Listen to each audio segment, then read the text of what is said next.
आज राज्यव्यापी आंदोलन पुकारलं गेलं आहे। नरेंद्र कब मिलेगा सिलेंडर या बाबतीमध्ये आज या आंदोलनाची धग आपल्या पळीपर्यंतही पोहोचली आहे। याच पळीमध्ये तहसील कार्यालयासमोर वंचित बहुजन आघाडीचे कार्यकर्ते आणि नेते खूप मोठ्या संख्येने या ठिकाणी आपल्या तहसीलच्या कार्यालयासमोर सिलेंडरच्या बाबतीमध्ये एक मोठ्या प्रमाणामध्ये जोर धरून बसले आहेत किंवा आम्हाला सिलेंडरचा तुटवडा जो आहे भविष्यामध्ये जाणवणारा प्रश्न तो कुठेतरी थांबावा आणि मिटावा म्हणून या ठिकाणी त्यांची मागणी धरून या ठिकाणी बसली आहेत। आपण पाहत आहात या ठिकाणी वंचित बहुजन आघाडीचे पळी तालुका अध्यक्ष गौतम भाऊ साळवे आहेत। गौतम भाऊ, आपण जो आज या आंदोलनाचा या ठिकाणी पॅन्डल टाकला आहे, या पॅन्डलच्या माध्यमातून व सर्वसामान्यांच्या म्हणजे प्रश्नांच्या माध्यमातून आपण या ठिकाणी काय भाष्य कराल?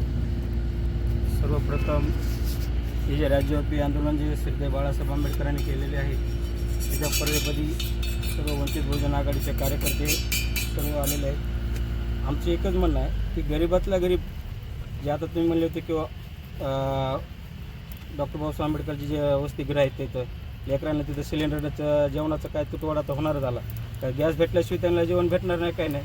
पण चुलीवर तेवढे 100-150 लोकांचा स्वयंपाक कसा करता येईल? आज हेच नाही तर सामान्य गरीबातल्या गरीब लोक लाईनला उभं टाकून आज हे स्वतःचे जीव गमवावं लागते त्यांना, तर हे कुठंतरी थांबलं पाहिजे।